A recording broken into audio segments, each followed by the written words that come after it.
नमस्कार दोस्तों, कैसे हो दोस्तों। मैं विक्रांत यादव दोस्तों लाइफलाइन क्लासेज में आप सबका स्वागत करता हूं। दोस्तों अपन अंकेक्षण पढ़ रहे थे और अंकेक्षण में अपन ने कंपनी अंकेक्षण, सरकारी अंकेक्षण के बारे में पढ़ा। अब अंकेक्षक के आज की क्लास में अपन अंकेक्षक के अधिकार देखेंगे। अब दोस्तों जल्दी अपना टॉपिक समाप्त होने वाला है। आज आज की क्लास के बाद में दो क्लास और आएंगी, फिर ये टॉपिक समाप्त हो जाएगा।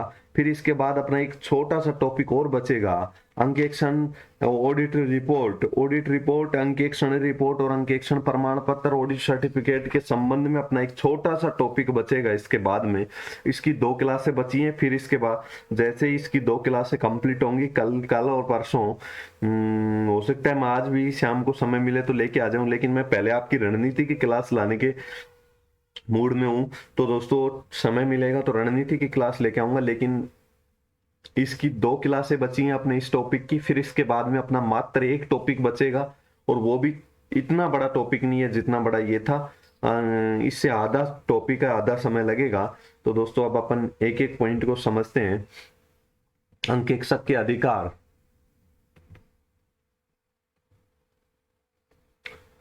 दोस्तों कंपनी में अंकेक्षक ऑडिट करने आएगा, अंकेक्षण कार्य करने आएगा, लेखा पुस्तकों की जांच करेगा और अपनी वित्तीय विवरणों पर अपनी क्या प्रकट करने आता है, राय प्रकट करेगा। अंकेक्षक का मुख्य उद्देश्य क्या होता है, ये अपन पढ़ के आए हैं कि लेखा पुस्तकों पर राय व्यक्त करना अंकेक्षक का मुख्य उद्देश्य होता है। तो दोस्तों लेखा पुस्तकों को देखने और जांचने का अधिकार होगा। देखेगा नहीं, लेखा पुस्तकों को जांचेगा नहीं, तब तक वो अपनी राय कैसे प्रकट करेगा।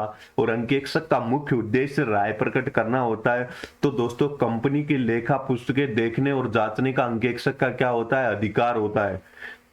दूसरा अंकेक्षक का अधिकार क्या होता है, कंपनी के अधिकारियों से जानकारी और स्पष्टीकरण प्राप्त करने का अधिकार होता है। बिल्कुल सही है दोस्तों। जहां उसको लेखा पुस्तकों में कुछ समझ में नहीं आएगा, या उनसे उसमें कोई स्पष्टीकरण नहीं दे रखा हो, किसी मामले में कोई बात स्पष्ट लिखी हुई नहीं हो, कोई फ्रॉड हो, कोई गड़बड़ी हो, कोई गलती हो, उसके बारे में अधिकारियों और कर्मचारियों से स्पष्टीकरण मांगेगा। तभी तो वो लेखा पुस्तकों की उचित प्रकार से जांच कर पाएगा। उनसे पूछेगा कि भाई ये यहाँ पे जो ट्रांजैक्शन लेन देन लिखा हुआ है ये सही है या नहीं है, इसका कोई प्रूफ नहीं है तो कोई प्रूफ हो तो उपलब्ध कराएं। तो ऐसी स्थिति में वो जानकारी प्राप्त कर सकता है, स्पष्टीकरण प्राप्त कर सकता है। तो दोस्तों अंकेक्षक के दो अधिकार कौन कौन से? सबसे पहले तो कंपनी की लेखा पुस्तकों को देखने और जांचने का अधिकार हो गया। दूसरा कंपनी के अधिकारियों और कर्मचारियों से सूचना और स्पष्टीकरण मांगने का अधिकार हो गया।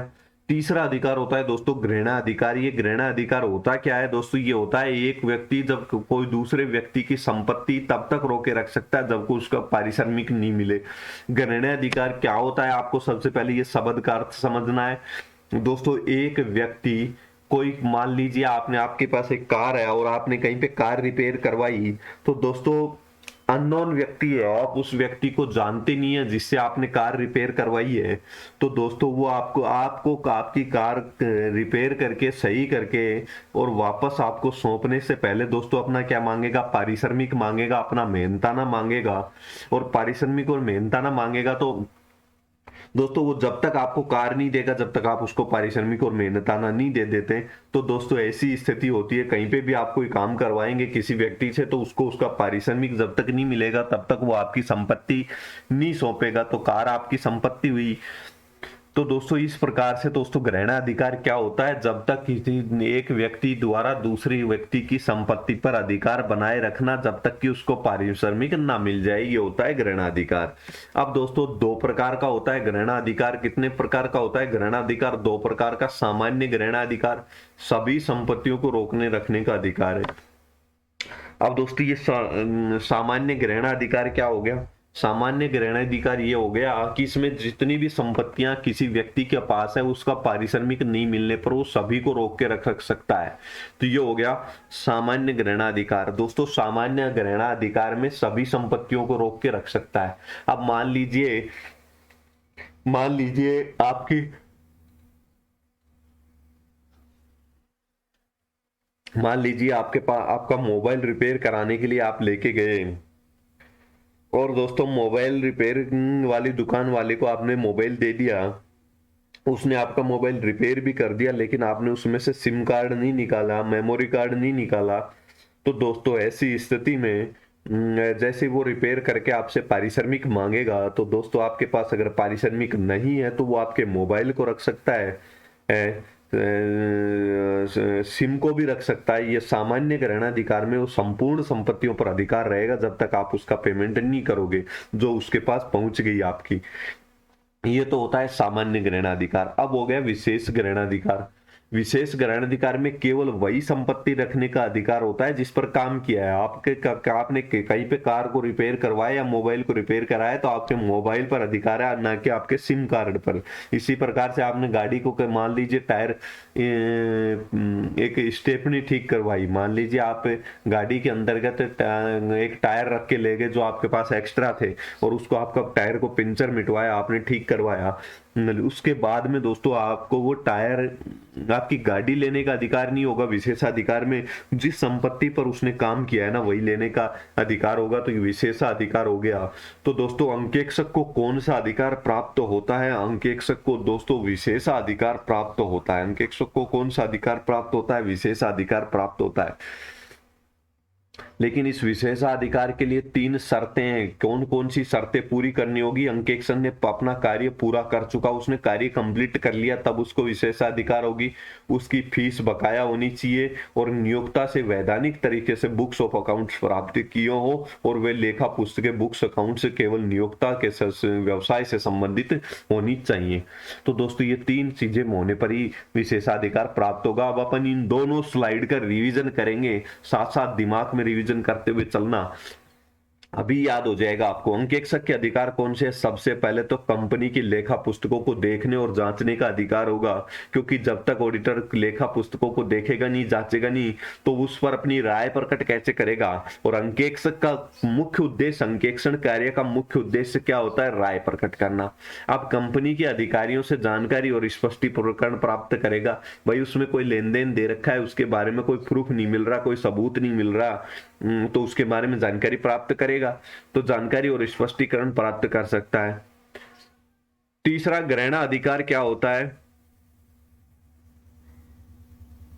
एक व्यक्ति द्वारा दूसरे व्यक्ति की संपत्ति को जब तक अपने पास रखना जब तक वो पारिश्रमिक नहीं दे दे, ये ग्रहणाधिकार होता है। ग्रहणाधिकार 2 प्रकार का होता है। सामान्य ग्रहणाधिकार, इसमें सारी संपत्तियों को रोक के रख सकता है। दूसरा हो गया विशेष ग्रहणाधिकार, इसमें केवल वही संपत्तियां रोक के रखता है जिन पर उसने क्या किया है, काम किया है। अब अंकेक्षक को विशेष ग्रहणाधिकार प्राप्त होता है। ऑडिटर को कौन सा ग्रहणाधिकार प्राप्त होता है? अंकेक्षक को विशेष ग्रहणाधिकार प्राप्त होता है, परंतु इसमें निम्न शर्तें पूरी होनी चाहिए। कौन कौन सी शर्तें पूरी होनी चाहिए? अंकेक्षण अपना कार्य पूरा कर चुका हो, 1 नंबर पॉइंट।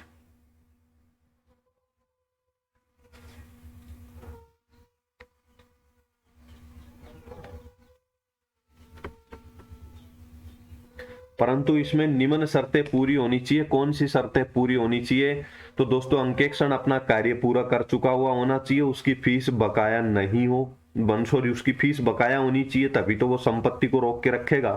तो दोस्तों सीए को विशेष ग्रहणाधिकार प्राप्त होता है, यानी सीए ने जिस पे काम किया है, बुक्स ऑफ अकाउंट्स पे काम करता है सीए, तो दोस्तों बुक्स ऑफ अकाउंट्स यानी कि बुक्स ऑफ अकाउंट्स को रोक के रख सकता है। उसने उस पर कार्य पूरा कर लिया, उसने फीस बकाया होनी चाहिए उसकी, तब तक वो बुक्स ऑफ अकाउंट्स को रोक सकता है, और कंपनी के व्यवसाय से संबंधित ही पुस्तकें रोक सकता है, व्यक्तिगत कोई पुस्तक नहीं रोक सकता। अब दोस्तों ऑडिट वर्किंग पेपर्स।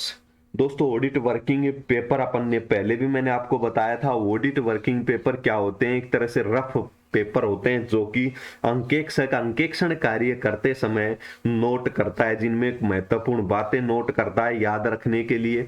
कोई उसको गलती मिलती है तो उसको नोट करते हुए चलता है, कोई कंपनी का नियम है तो उस नियम को नोट करते हुए चलता है। ये ऑडिट वर्किंग पेपर्स होते हैं, इनकी सहायता से वो अंकेक्षण कार्य को धीरे धीरे आगे बढ़ाता है। ऑडिट वर्किंग पेपर्स एक तरह से सरल शब्दों में समझा दूं, ऑडिट वर्किंग पेपर्स दोस्तों आपके रफ वर्क पेपर की तरह होता है। जैसे आप गणित के सवाल सोल्व करते हो तो रफ पेज पर जो कार्य करते हो वो एक तरह से ऑडिट वर्किंग पेपर होता है। इसी प्रकार से कुछ चीजें याद करने के लिए, कैलकुलेशंस करने के लिए, विधियों को लिखने के लिए, नियम्स को लिख के रखने के लिए, ताकि वो उसको याद रहे, उनको देख के वो अंकेक्षण कार्य को आगे बढ़ाए, कोई कमी निकले, कोई गलती निकले तो उसको नोट करके रखने के लिए। तो अंकेक्षक वर्किंग पेपर्स पर ग्रहणाधिकार नियम लागू नहीं होता, क्योंकि इन पर अधिकार होता है, ये निजी संपत्ति है, ऑडिटर की व्यक्तिगत संपत्ति होती है। यहां से दोस्तों कई बार क्वेश्चन पूछता है ऑडिट वर्किंग पेपर्स पर किसका अधिकार होता है, तो दोस्तों अंकेक्षक का अधिकार होता है, वो अंकेक्षक की निजी संपत्ति होती है। तो दोस्तों देखना, ऑडिट वर्किंग पेपर पर ग्रहणाधिकार नियम लागू नहीं होता, क्योंकि ऑडिट वर्किंग पेपर अंकेक्षक की निजी संपत्ति होती है, स्वयं की संपत्ति पर कभी भी ग्रहणाधिकार लागू नहीं होता।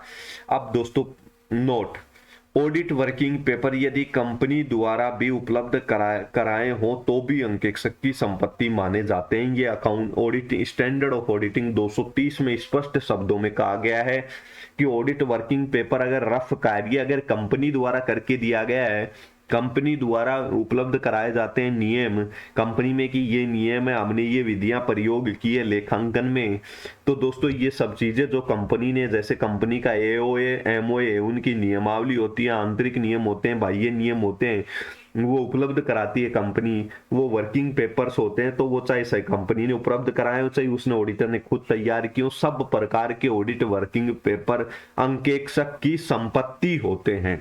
आपको तो एक लाइन में ये बात याद रखनी है।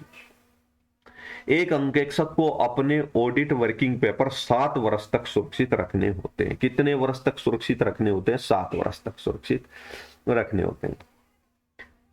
अब वो दोस्तों शाखा का अंकेक्षण करने का भी ऑडिटर को अधिकार होता है, जर्नल मीटिंग की सूचना प्राप्त करने और उस मीटिंग में चाहे ईजीएम हो चाहे एजीएम हो उसमें सभा में उपस्थित होने का भी अधिकार होता है। अगर बैंकिंग कंपनी का अंकेक्षण कर रहा है तो विदेशी शाखा का अंकेक्षण करने का अधिकार नहीं होता है, बाकी होता है पारिश्रमिक प्राप्त करने का भी अधिकार होता है, विशेषज्ञ से राय प्राप्त करने का भी अधिकार होता है, कंपनी की पुस्तकों में एरर है, गलती है तो ठीक करने का भी अधिकार होता है। तो अपन ने ये पढ़े अंकेक्षक के अधिकार। अब मेरे साथ वापस से दिमाग लगा के 5 मिनट ठंडे दिमाग से दोस्तों एकाग्रचित होकर के ध्यान से एक एक पॉइंट को मेरे से सुनना, और ताकि आपको याद हो जाएगा, और आपके सामने स्क्रीन पे भी पॉइंट्स हैं। तो दोस्तों कंपनी के लेखा पुस्तकें देखने और जांचने का अधिकार होता है, कंपनी के अधिकारियों से स्पष्टीकरण और जानकारी मांगने का अधिकार होता है, ग्रहणाधिकार होता है। कौन सा ग्रहणाधिकार होता है अंकेक्षक को?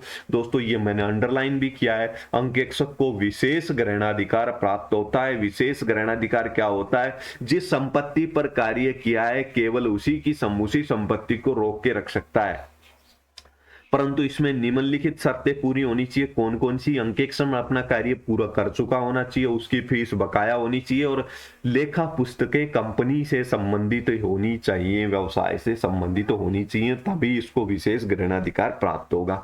ऑडिट वर्किंग पेपर्स, अब ये जो मैटर यहां से लेके यहां तक लिखा है इसको एक लाइन में समझाऊं तो ऑडिट वर्किंग पेपर्स अंकेक्षक की संपत्ति होते हैं।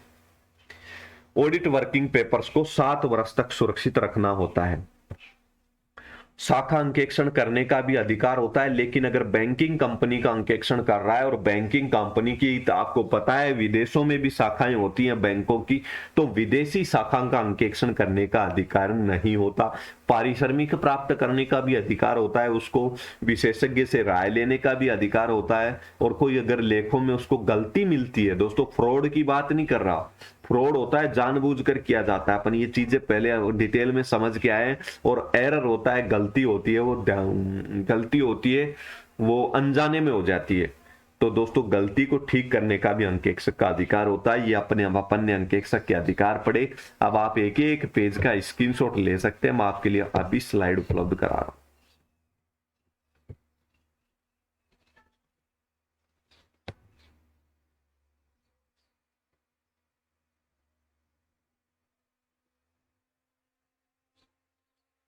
दोस्तों पेज नंबर 1 मिनट दोस्तों, 1 मिनट मैं चेक कर लेता हूं आपकी स्लाइड आ रही है नहीं आ रही। पेज नंबर 1 दोस्तों स्क्रीनशॉट ले लें। पेज नंबर 2, पेज नंबर 3 और पेज नंबर 4। धन्यवाद दोस्तों आज प्रयास करूंगा, समय मिलेगा तो आज प्रयास करूंगा आपके लिए रणनीति की क्लास लेके आऊं। आज की क्लास में इतना ही। धन्यवाद दोस्तों, बने रहिएगा। जूनियर अकाउंटेंट के लिए अब अपन दोस्तों जैसे ही अपना ये टॉपिक समाप्त होगा, अब मेरे को ऐसा लग रहा है आने वाले 5 दिन में अपनी ऑडिटिंग समाप्त हो जाएगी, इसी प्रकार से अपन चलेंगे तो। और मुझे अगर अधिक समय मिल गया, मुझे बीच में समय मिल गया किसी दिन, तो अवसर मिल गया, तो मैं दोस्तों किसी दिन आपकी हो सकता है 2 क्लास भी ले आऊं। लेकिन आप मान के चलिए अधिकतम 5 दिन में अपना अंकेक्षण समाप्त हो जाएगा। अगले 5 दिन में फिर अपन अंकेक्षण से संबंधित 400 से 300 के लगभग क्वेश्चन करेंगे दोस्तों। मेरे हिसाब से ये मैटर भी सफिशियंट रहेगा आपके लिए, और 300 के लगभग जो अपन क्वेश्चन से सोल्व करेंगे वो भी आपके लिए सफिशिएंट रहेगा। तो धन्यवाद दोस्तों, आज की क्लास में इतना ही। धन्यवाद।